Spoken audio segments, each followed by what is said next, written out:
But modern Muslim apologetics get so pathetic that they try to downplay the seriousness of Islamic slavery. They explain how different conditions were there. Islamic slavery was different. Slaves were treated well, but they can just shut up right away. A slave is a slave, an inferior, a tool, an object, a property that you use for help. There is no justification, no excuse to this at all. There is no justification, no excuse to this at all. So, okay, slavery, you want to talk about slavery? There's a very interesting quote from this anthropologist named David Graeber.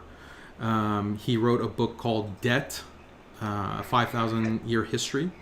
But he's an accomplished anthropologist. Anyway, he says that if we brought someone like Aristotle, or we brought someone from the past to modern society, that figure from the past would think that most people in society are in fact slaves. Okay? They're actually in fact slaves, because our understanding of what is slavery, when we use that word, we think about chattel slavery, we think about 12 years a slave, things like this, these kinds of images of racial chattel slavery.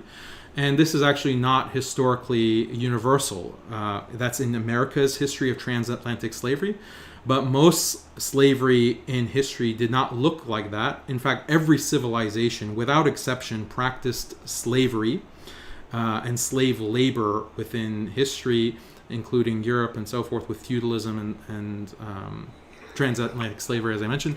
So when it came to pre-modern societies, if one side defeats another side, you have two countries in a war, then what do you do with the losers?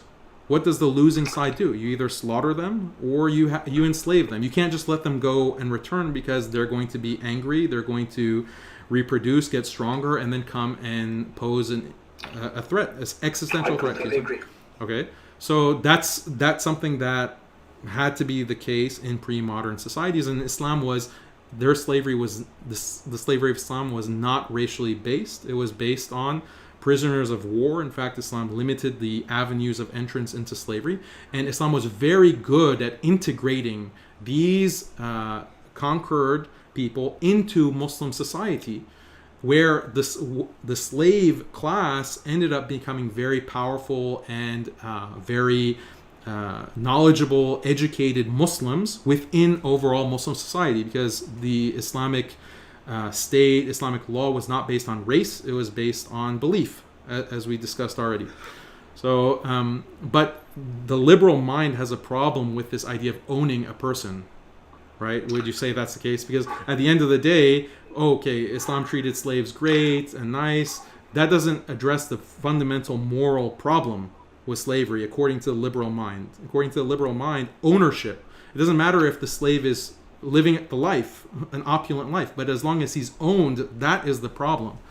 And the response to that is, historically, slave labor was the dominant form of labor. Wage labor was actually relatively rare. And there was a debate historically around the time of the Industrial Revolution in American history, where wage labor was increasing. And there was a debate on whether slave labor and wage labor are really distinct. Is there really a fundamental difference between wage labor and slave labor? And the argument that people would use is that slavery, is there a difference between owning someone versus renting someone? And this is a conceptual debate that they had, and many non-Muslim Western thinkers, liberal thinkers, argued that no, renting someone is worse, because think about the difference between owning a car and renting a car. When you rent a car, you drive it, in a very abusive kind of way, as opposed to owning it, where that's your investment, you care about it. Anyway, so that's something that's uncomfortable for people who are raised in the West, but this is actually a reality, and this conceptually, this idea of renting a person versus owning a person, there was no distinction between it. If you were a wage laborer historically, you might as well have been a slave. It's the same thing. It was the same thing within all of these societies. Even feudalism. Is feudalism really different from slavery? Even though you're given wages and you're given a portioned, a certain livelihood, is that really different from slavery? No, it's a basic concept. So the concepts, the legal concepts underlying slavery exist within the employer-employee contract of wage labor, and it's a cultural difference. In many cultures, there's not really a difference between saying that person A, like Ridvan, owns George. Okay, that's a slave relationship. Ridvan owns George. There's not really a difference between that and saying that George has a contractual obligation to Ridvan. Okay, because they both imply force. If you're contractually obligated to someone, that implies force, because if you don't pay up and you don't meet the contract, then you're liable to be punished by the law or punished by Ridvan, and Ridvan can extract that debt from you by force, and if you don't pay up, he can prosecute you. The sheriff can come and can execute you. So there's inherent violence in all contractual agreements, and this is something that leftist and communist thinkers were arguing in the 20th century, because they want to say that capitalism is essentially coercive.